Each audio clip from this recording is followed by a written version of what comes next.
Eu sou Marília de Abreu e você está no canal da Wicca das Bruxas aqui no YouTube.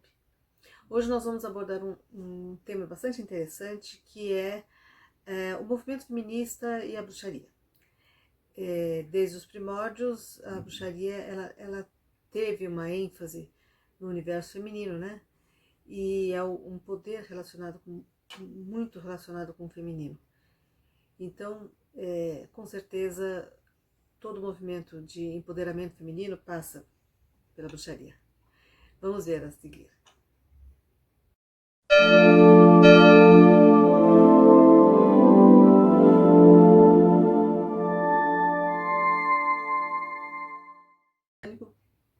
Traduzindo, ela aflora similarmente em diversas culturas. Na cultura europeia, na cultura celta, em que não existia a divisão patriarcal de poderes em relação às mulheres. As mulheres participavam da vida, elas tinham possibilidade de exercer o poder delas, de terem autonomia pelos seus corpos, enfim. E a bruxaria, ela compensava o que a gente diria que fosse alguma... não vou dizer inferioridade, mas é aquela coisa, existia a força física do homem como guerreiro e a força psíquica da mulher como bruxa. Eu tinha uma professora que ela dizia que enquanto os homens iam plantar, as mulheres iam rezar para chover. Então é mais ou menos essa ideia, né? Então, feminino e masculino, a gente sempre sempre foi mais forte todo esse universo no universo feminino. Acontece que a gente, pelo menos eu fui criada, né? As pessoas, todo mundo, até hoje existe isso, né? Existe uma sensação, né, de que assim, a natureza do homem é assim, a gente tem que entender que eles são desse jeito, não sei o quê. E a gente se eu não tivesse lido um livro chamado Caliban e a Bruxa, eu não teria me atinado do quanto não é natural. Não foi assim, a natureza masculina é mais dominadora, portanto, é por isso que existe o patriarcado. Não. Isso foi adotado como um sistema. E muito enfatizado, aproveitado, né, pela igreja. A gente tem que se lembrar que quando o cristianismo começou a nascer, a gente tem que dividir bastante a ideia, né, do cristianismo no sentido de uma filosofia perene, de amor ao próximo, de perdão, de crença em você ajudar os pobres, em você ajudar as pessoas, enfim, em crença em milagres, inclusive, né, que a gente chama de magia, com um sistema político que aproveitava a questão religiosa como dominação. Esse sistema, quando ele chegou na Europa, ele se deparou com uma forte crença de costumes locais, né, em divindades e alguns costumes, algumas festividades, enfim, essas coisas que eles foram cristianizando. E uma das coisas que eles fizeram foi aproveitar a classe sacerdotal celta, que era uma classe muito culta. Essa classe ela foi incorporada, né? Tanto que hoje muitos ritos cristãos, né, até a indumentária dos padres, tudo é muito resquício dos druidas. E a prática mais popular, que era relegada às bruxas, que era mais feminina, começou a ser tratada como sendo inferior, porque o poder tinha que ser só deles, né? Isso foi num crescendo, as mulheres foram gradualmente perdendo cada vez mais poder e participação na sociedade, e a crença que poderia ser uma fonte de um poder, né? Quer dizer, o conhecimento de ervas, conhecimento de curas, a preocupação, né, com proteger e apoiar o clã, a independência feminina, quer dizer, as mulheres que poderiam morar nas florestas, poderiam ter suas próprias vidas, mesmo que fosse uma pequena hortinha, um barraquinho, alguma coisa assim, as mulheres que teriam alguma força, utilizasse algum recurso para se tornarem mais sedutoras, mais bonitas, enfim, começaram a ser perseguidas e mortas, assim, era muito uma ideia de que ou as mulheres se sujeitavam e tipo, casar, ter filhos, ficar cuidando da família, não se preocupar em ter voz, em se preocupar em participar de nada. E isso foi e está sendo até hoje. Cada vez, não vou dizer pior, porque tem algumas conquistas, mas cada vez mais contrastante com toda uma perspectiva intelectual, uma capacidade de entender, que hoje não faz sentido uma coisa dessas, né? Não se justifica. Tudo isso com a chancela religiosa, né? A chancela da igreja. Nos anos 50, quando a bruxaria começou a ter um revival, né, ter uma maior proeminência, com os trabalhos do Gardner, da Margaret Murray, o movimento que estava começando a crescer de pós-guerra, as mulheres começaram a querer votar, elas começaram a querer ter participações na sociedade, as mulheres tiveram que trabalhar em função da guerra, então elas não queriam mais voltar para casa. E aí começou a ter um monte de movimentos que a gente foi chamando mais para frente de movimento feminista. Tão logo esse movimento feminista começou a ver que a argumentação para que elas tivessem uma vida mais doméstica e que não tivesse uma luz própria, que elas sempre fossem só um reflexo do marido, né? As mulheres perceberam que o argumento era sempre com base religiosa.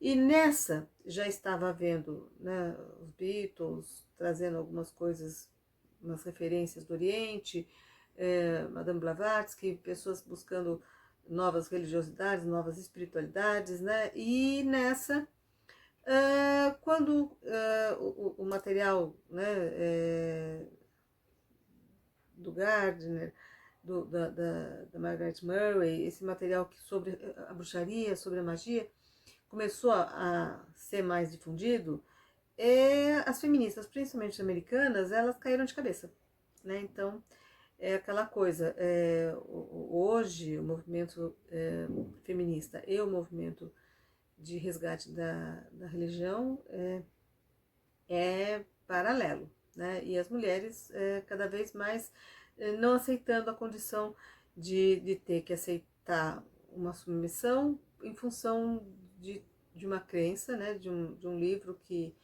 é da idade dos metais, gente, sabe? É quase pré-histórico, né? Que a gente até entende dentro daquela situação, daquela cultura que hoje não cabe mais, né?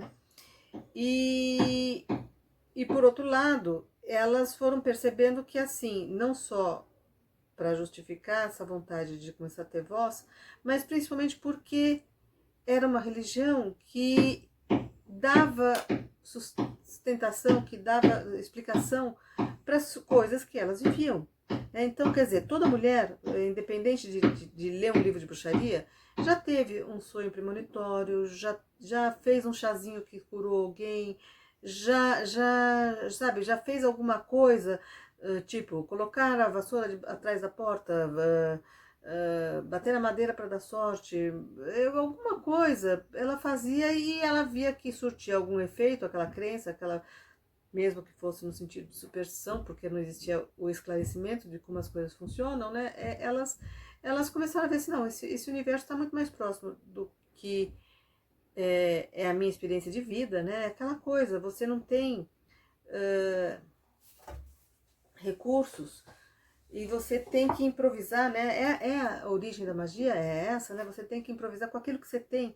Eu às vezes, tem alunos que reclamam que a gente, não é que se põe contra, mas a gente não gosta que os alunos tenham muito essa visão, assim, não, no livro tal, ensina que a magia para fazer tal coisa precisa de tal erva, de tal cristal, de tal coisa. Eu falo assim, gente,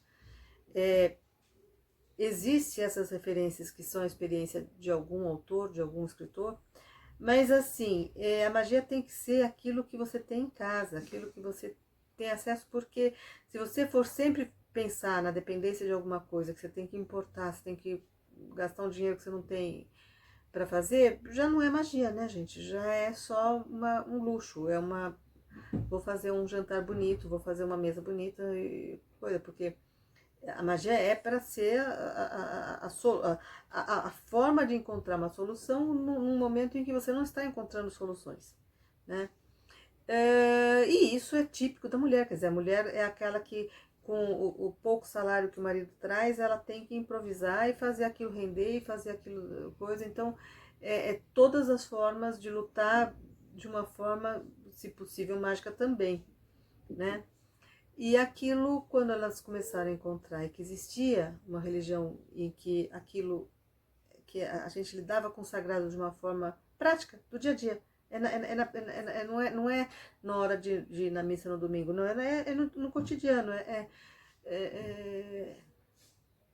Tem uma historinha que eu sempre conto para os meus alunos, que eu li num livro e não vou lembrar qual, que é a tal da sopa de pedra. Eu acho que até já falei em algum vídeo, né, que uma mulher não tinha comida, então ela pegou, saiu, foi para o meio da floresta, fez uma fogueira, colocou uma panela, encheu de água e colocou 3 pedras dentro, né? E começou a cozinhar. Começou a cozinhar, o caminho que ela estava, a clareira que ela estava, era caminho de outros viajantes. Um passou e falou assim, mas a senhora está fazendo o quê? Fazendo, sopa de pedra. Mas o que vai na sopa de pedra? Pedra. Vai pedra. Ela estava cozinhando, mas assim, e se a gente pusesse, eu tô aqui com uma cebola, se não fizesse uma cebola, fica bem também, pode pôr. Colocou a cebola. Daí passou um outro, olha, eu tô com uma perna de carneiro aqui, pode colocar? Pode colocar também.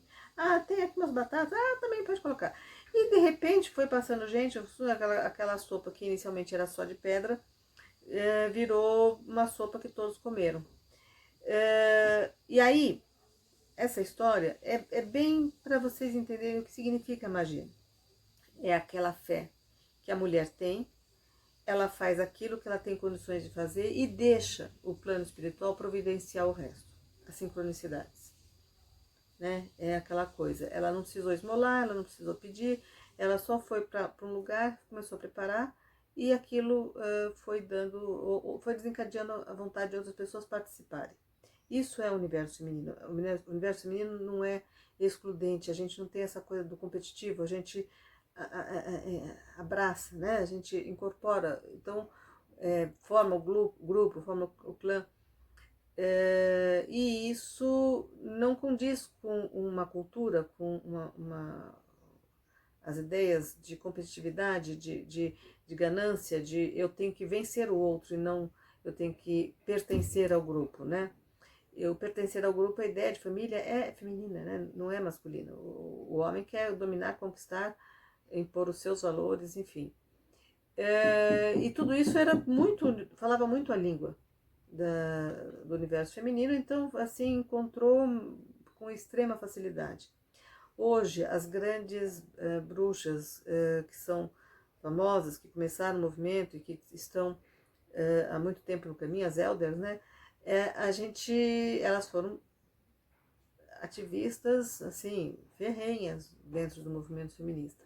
Então, na verdade, a gente fala, olha, o empoderamento feminino não cabe numa religião que o patriarcado, o universo feminino não tem vez, né? É extremamente importante que você se sinta coerente com aquilo que você vai acreditar, né? E nessa, a bruxaria, a Wicca, ela tem um importante papel e é uma opção, né? Uma opção de você sentir, não, eu estou praticando minha religiosidade, eu acredito que no que eu estou fazendo, isso aqui é a minha fé, e ao mesmo tempo assim, sabe, eu estou cômoda, eu não me sinto tendo que me forçar a ser algo que eu não sou, né? Esse vídeo está sendo de novo um vídeo que foi sugerido. A gente agradece os alunos e os seguidores que estejam fazendo essas sugestões. E a gente pede que vocês deem o seu like, façam a inscrição, peçam para receber todas as nossas notificações. E também façam não só sugestões, mas comentem, porque sempre que tiver algum movimento no YouTube, a página tem maior visibilidade. E quem gostou muito, pode compartilhar também, quem sabe vem mais gente.